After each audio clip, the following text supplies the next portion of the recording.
Welcome back to Africa This Morning. We're now on Table Talk, and today we're going to be discussing business. It's the season of the World Trade Organization, and we're going to be touching on startups and young entrepreneurs who are interested in taking on the grand market of being great empire holders. Today we are hosting Mitchelle and Ntalami, who is the founder of Marini Naturals. Thank you so much for joining us. Thank you for having me. Before we get into celebrating the product and what is the core part of our conversation, let's look at the story behind your inspiration. Okay. Going natural. Start with your personal story, then we'll get into what led you to feel the market has nothing that serves me. Yeah. Okay.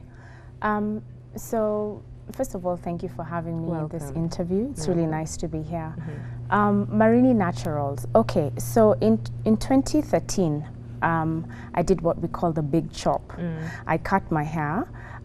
That's when I went natural. Going natural essentially means chopping off your relaxed hair and growing your hair out naturally as God intended it to be. For me, it was highly inspired by a healthier lifestyle, by personal reasons. In the same year, my dad got sick. He was diagnosed with cancer. And it was quite a shock to us and to our family. We never thought we could be affected. So I had a very deep and candid conversation with his doctor about why on earth this has happened to us. And he told me that it's essentially everything you do, everything you eat, whatever you put on your skin, on your hair, inside your body, your lifestyle can contribute. Sometimes it's bad luck, sometimes it's also your lifestyle. So I was very conscious about how I'm living my life. And I decided to change, to have a 360-degree change in my lifestyle. So I even started eating better. I started working out. For those who remember me, around 2-3 years ago, I was a little chubbier. So I just completely made a different shift in my life. And it also involved being natural in terms of my hair and what I put on my scalp. How did that journey begin? Because most of the time when you've taken the leap of faith, you've gone through the full hog and said, big chop, now we're going natural. Starting to navigate the products in the market that work for African hair. That is usually a story. Everyone has an interesting story when it comes to navigating the market. What's yours? Okay, I remember for me, my biggest struggle was not so much my hair, it was finding what's available for my hair, you know? I got to know how my hair type is, how it grows out, of which the last time I remember it was, I think when I was just leaving primary school, because my mom had always said, I shall not ever put chemical on your hair. It's a decision you're going to make on your own, but for me, I am never going to do that. So looking back, I really wish I listened to her. Moms are always right. But that was the problem, like finding products for my hair. So I'd find that in my bathroom, it's just full of products, and you know, some are not even for my hair type. But I lacked information. So anything I would see on a YouTube tutorial, then I'd see this girl use this particular curling cream. Doesn't matter how her hair type is, I would go out and buy it. Even if it's from Amazon, I would buy it. So literally my shelf looked like a beauty shelf, my bathroom shelf, When you're navigating the market to find what works for you, share with us how that has informed your campaign, because before you get into the product, you have to have a campaign, a personal campaign that allows you to master your hair, and share with us how that is important for you to push out there for the Kenyan African girl to be able to understand that her hair is beautiful, as natural as it is. Okay, that's a good question, because one of the things I have come to discover through Marini Naturals and through my own natural hair journey is people don't really understand their hair type. There's something called hair type. People don't understand. It's just like skin. Some people have oily skin, dry skin, you know, a combination skin. People don't understand that. So everyone sees, for example, people see someone with really full curly hair and they think, okay, mine is like that. No. Our African hair type is defined by its coil pattern. So you'll find some are S coils that are slightly looser, some are very kinky, sea coils, springy coils. We need to appreciate that. We need to understand that. So very soon, possibly next year, I'm going to be launching a YouTube tutorial on first on hair typing. What is hair typing? How is my hair like compared to my friends? Does our hair respond differently to products? And I'm also going to show people, okay, so now you know your hair, because you can only start knowing the products for you once you know your hair. So now you know your hair, and now these are the best products to use for you.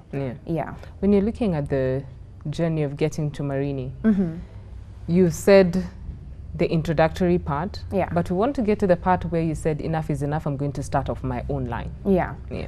Okay. My friends at the time were also getting natural, and one of them really inspired me to go natural. And we were just having a conversation with her, and I thought I was the only one struggling with products. And we're just having a conversation with her. Her name is Shiro. So we're just having a conversation with her, and we were just talking about how there's a lack of products, and the only thing you can find that seems to work is coconut oil. So every time I'd go home, I would just try and mix up products myself. I would try and mix coconut oil with a blend of another oil and this and that. And it reached a point where I am just doing too much for my hair. Like my hair is taking over my life.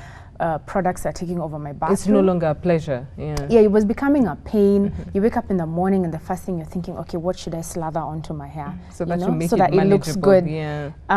So it reached a point, even my mom walked into my bathroom one day and said, by the way, this is just unacceptable.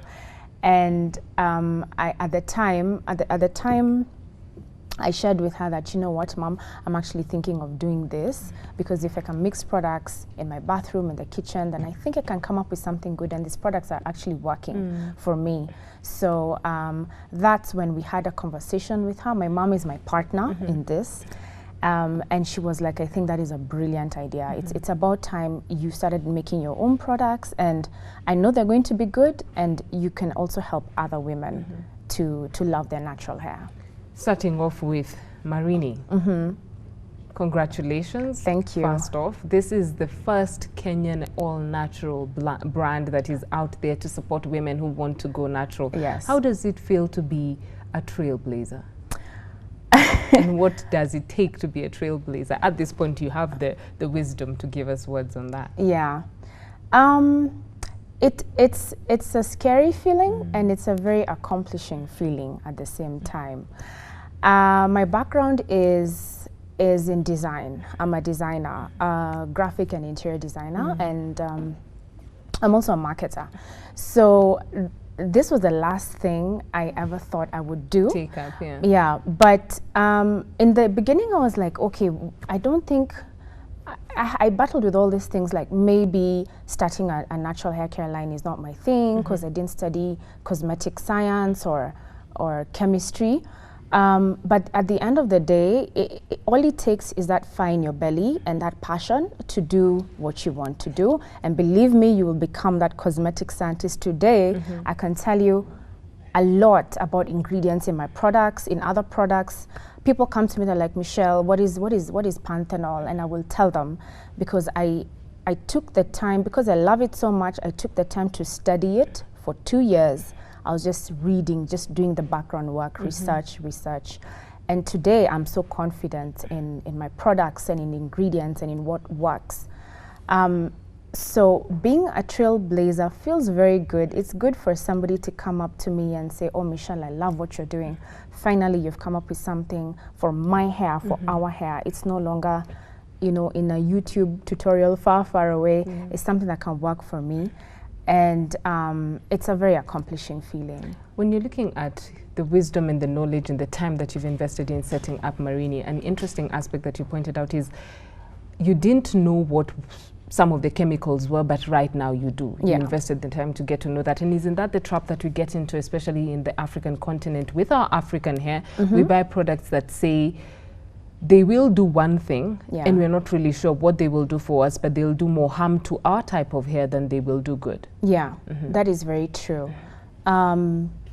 Especially with regards to shampoos, the key thing that makes our hair dry, already African hair lacks moisture. That's one property about African hair, or African Afro-textured hair, lacks moisture. So, for example, I knew that my shampoo will not have a sulfate. A sulfate is it's a surfactant that cleanses hair. It's what you find in dishwashing liquid, in detergents. That's what makes your dishwashing liquid very soapy. So it's excellent for dishes and grease and dirt and floors, but it's not good for hair, you know. So I knew from the get-go there's certain ingredients that will not feature in my products. Sulfates, phthalates, parabens, all those I knew for sure they will not feature. Which have been linked to some aspects of cancer. Of cancer, yes. They've been linked to, studies have shown that some of these ingredients are carcinogenic. What kind of platforms are you intending to set up to be able to sensitize the population on the importance of being keen on what they actually apply on their hair? Okay, my very first channel is, of course, Marini being just only taking off. Yes. I don't have big budgets for advertising or, you know.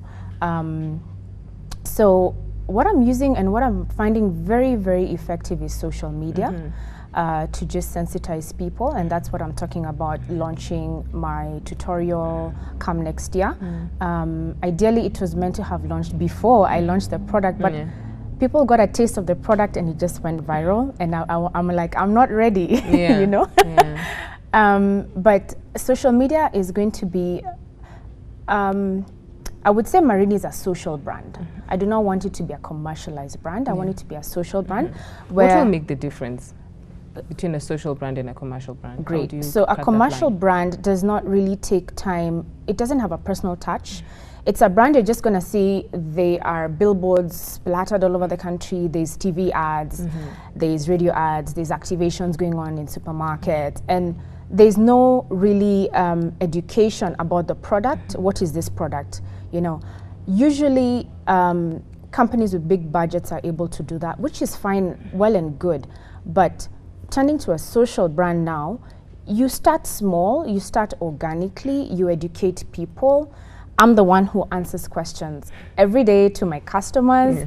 They message me on WhatsApp and whatnot, and I'm the one telling them, you know what, try this for your hair, do this, and I'm sure many of them who are watching are my witness. I take the time to respond to inboxes. It's a personal touch, and that way, people start talking about Marini socially, within the social circles. They've not seen it on TV, they've not seen something so grand about it, but it's working for them and it's changing their lives. So they're going to tell their sister, their mother, their cousin, and that's how Marini is growing. You want to make it a personal conversation with the client? As much as possible, yes. While I do appreciate at some point... you'll have to let go of the reins. God willing, I have to let it go. At some, but for between now, in its crawling phase, if I can call it that, I want to, as much as possible, be the one that's mothering it through. Correct. When you're looking at startup businesses, let's talk money. Okay. It takes a lot to invest in a personal vision, and this is now a personal vision that you intend to expand it further beyond yourself to those who are interested in transitioning to natural. True. What did it take for you to get it off the ground? And how much is it sapping out of you? As we know, babies take a lot of effort. And this is a business that is not going to be satiable until a point at which it gets its own strength. I won't give exact figures, but initially, I would say what I was targeting to start it off with, was targeting to start it off with around 6-7 million. I always say, through my experience in business, whatever target of capital you say you need, double that. That's actually what you need, and half that, that's probably what you'll get. So that said, though, my support system has been mainly through family, my family. My mom, as I said, she's a partner of Marini. She's been a big investor. She's been such a believer in it since from the time my dad got sick and we started sharing all this. So she's a heavy investor in it. I also have an amazing big brother who's supported me through it since its inception. My sister, and also my other brother. So for me, I'd say I tried to knock on banks in the beginning, and that's probably one challenge. That's probably a show for another day. We'll still touch on that. Yeah. We'll expand the conversation of financial support. Yes, I tried to touch on banks and just say, hey, I have this idea, could you help me? And none of them were really receptive to it. Or if they were, the terms were just, I could not meet that. You know, you have to give security, land, and it has to be under my name on a certain scale. And I was like, it's asking a bit too much of me. So let me start with what I have and where I can. And I did. When you're looking at the challenges, you've just jumped onto the next question, the support for startup businesses, and specifically for young women who are interested in taking up the business circles, interested in establishing empires, as you have just started. One of the challenges is getting financial institutions to offer support, and you've just indicated some of the limitations. The government has indicated that it's interested in expanding the space for women to take up business. What does it need to do to ensure that the space is conducive for women with startups and women in business to succeed? I think the starting point is just believe in that woman, believe in that idea. Where I understand completely the angle that banks come from, and this financing institutions, that, you know, they also are taking a risk. We completely understand that. But I think maybe one of the ideas, I was just thinking through as I was starting Marini, one of the ideas is maybe have the banks listen to the startup and the entrepreneur through a very solid business plan backed up by a financial advisor or an investor. That way it boosts the confidence of the bank, that, you know, and also maybe to have like a guarantor, you know, if this business doesn't do well, then this and this would happen. But at least help them take that leap of faith. Out there abroad, there's Kickstarter. I think it's called Kickstarter.com, that helps to fund ideas like this. I think literally an idea like this, if it was probably done in Europe or in the US, it would take off almost as soon as quickly. Yes, because they have companies or organizations like Kickstarter.com where you just plug in your idea, they call you in, you give your financial proposal, your business plan, your sales projections, and, you know, if they see something good, they take that leap of faith. I mean, look at Shark Tank. Well, we don't really know what happens in the background once they say, okay, we're investing. But I'm pretty certain they do invest in that entrepreneur. And it's right off the bat. They see a good proposal, they see potential, and they're like, we're going to take this on. Before we touch on the mentors aspect, let's look at some of the opportunities that have been presented, looking at the Youth Fund, looking at the Women Fund, looking at some of the other funds that have been put forward, Wezo Fund, that have been put forward to support young entrepreneurs, the youth who are interested in taking up businesses. Are those platforms that you have explored, and why don't they work for you? Why haven't you felt those are aspects or avenues that you want to explore? Okay, I'll be very honest. I haven't quite explored Youth Fund, Wezo Fund, and any other youth fund. I'm this kind of person who just feels, I'm the kind of person who, if something is just taking too much time, I will not dwell, I'll just move on. So I approached a couple of banks and institutions, I'd say 3, and it was taking too much out of me. I was starting to focus on getting the capital, as opposed to getting amazing products into the market. So I've not really explored that, but I think in general, I would say that if they knew that some of the ideas people are coming to them with are good ideas, I really think they would support. I see no reason as to them looking supporting. At the mentors aspect. At this point, you've touched on the importance of having those around you support you, and that has been your core support system. Yes. Let's look at mentors in the business industry. Have you been able to access mentorship opportunities with those who have been excellent in the business fraternity to offer their wisdom to you? Definitely. I have, from all industries and all, all industries. And basically. how important is that, to have diverse contributions from mentors who are excellent in business? Okay, so first and foremost is my brother. He himself is a very successful, established person in business, and his brain is razor sharp when it comes to finances. So he's the one who guided me through that. Were it not for his financial guidance, I think I would not have probably gotten off on the right footing, because he's able to tell me, okay, if you do this right for the next 2-3 years, then you can, Marini can be in this place at that time. He's able to project that. People like Susie Beauty, Susie Beauty and her husband have guided me. They're in the same industry. They're in the cosmetic and beauty industry. So a lot of what we're doing is very similar. So they've guided me in terms of the branding, the positioning, the marketing, the distribution channel. It has been invaluable advice, and we still, they still continue to mentor me and stuff like that. So a lot of other people have also talked to me, and I've also reached out to them, and I'd say that it's very important to have someone you can work with. It does not have to be just someone in the beauty industry. It could be even a doctor, you know. It could be a lawyer, yeah. Actually, also my lawyer has been very, very supportive. It could be friends. I have an amazing circle of friends who have, you know, they're even the models, what you're seeing right there. And their guidance has been very invaluable. They're giving you the strength that you need to push your agenda forward. They are, and yeah. When you're looking at your vision, 5 years to come, of course, excellence is at the top. But until that point, we look at the challenges that you're faced with at this moment. What are some of the challenges you're navigating through? Because you have to navigate through them to get Marini to an empire status. Okay, that's a very good question, well put. The first thing I'd say is the fact that my product line is for a specific kind of hair, or mainly for a specific kind of hair, which is natural hair. So that's a first in the market. So there's a lot of education that needs to come before mass marketing. So, you know, you need to first, some people still want to use Marini products and they're relaxed, and that's okay. That means the hair has chemical, and that's fine.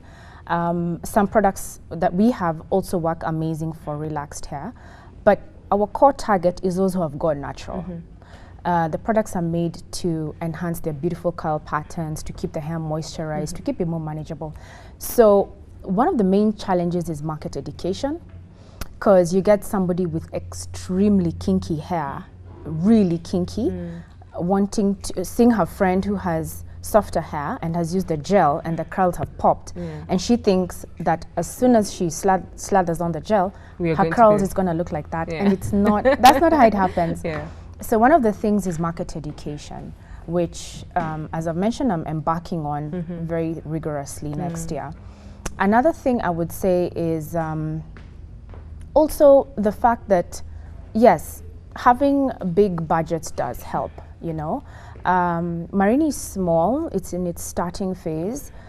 So I get a lot of challenges when I want to do certain things I cannot, in as much as I'd love to. You know, it's expensive to make a professional video tutorial. It's expensive, but you have to invest in that. But the angle I've taken is I am investing more in a quality product than in huge marketing, because, as they say, chema cha juza. If I invest in a good product, in a good shampoo, my customers will do the marketing for me. When you're looking at Marini, now it's out, you're in the market, you had your first, can I say, showing at Prestige Plaza over the weekend. The moment you're approaching the market, what did you feel? You're now out, you can't go back, you've already started, you've got to make it work. How did that make you feel? You're now in the market, you're taking on the big dogs, as it is. That's true. It was actually very exciting. I was very excited. And me and my team, we have a small team back at my office. We talked about it and we said, you know what, we need to be more out there because right now we're selling from an outlet in Lavington. Some of our customers have visited, but it's out of everyone's way. But it is my beginning. It is our humble beginning, so that's where we started. But we sat down with my team and we decided, you know what, guys, we need to be out there. And of course, there were all these questions like, oh, will we really sell? Is it going to be okay? You know, how is the market going to perceive us? And we just took that leap of faith, and it was so successful. We pushed it on social media. we let people know that this weekend we're going to be at Prestige.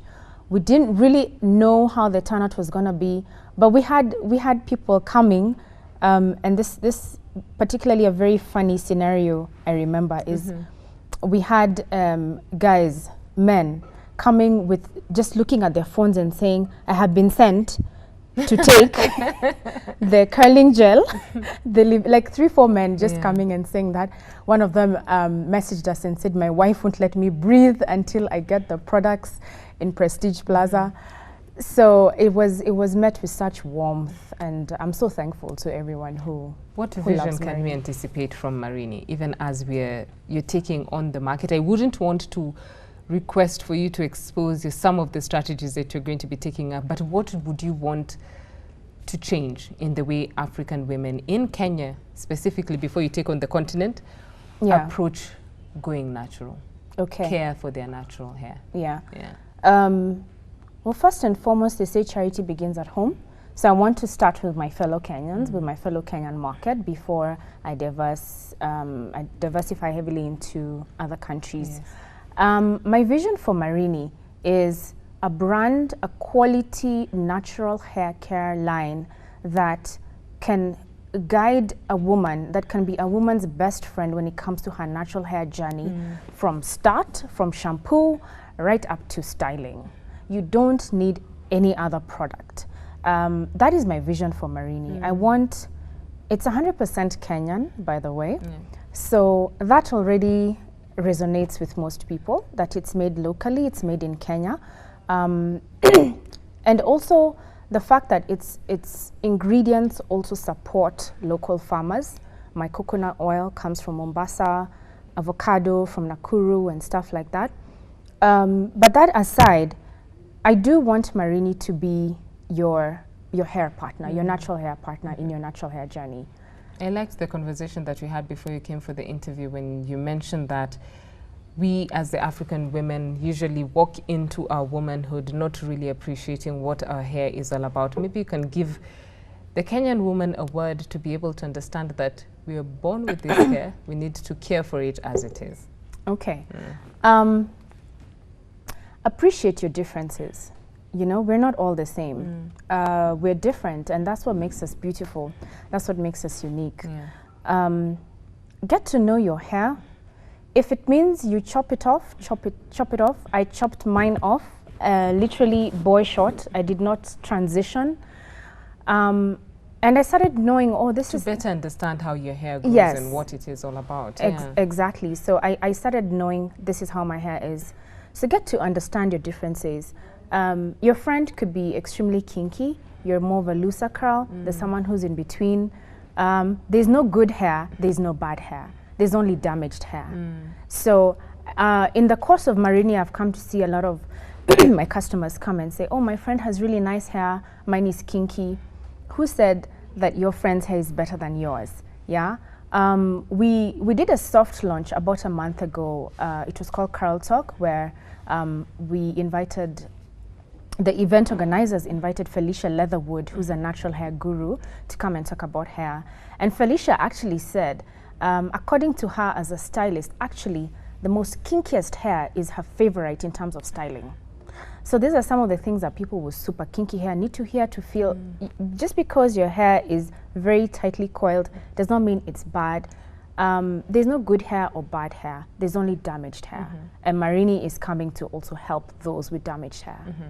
Thank you so much for joining us. Thank you so much. It was a pleasure to hear your story, Mitchelle. For one who's ready to take on the market and give women a new story to tell in terms of how they express themselves from their head all the way to the toes, because this is going to be touching on how they express themselves and how they appreciate themselves as women. And they say that the crown of your head is what is going to be your crown when it comes to looking at yourself as a beautiful woman. Thank you so much for joining us from the team and myself. We're celebrating excellence in entrepreneurship even during this season of the World Trade Organization. When you're talking trade, you're talking business. When you're talking business, startups also have a space there. Thank you so much for joining us from the team and myself. Enjoy the rest of your viewing right here.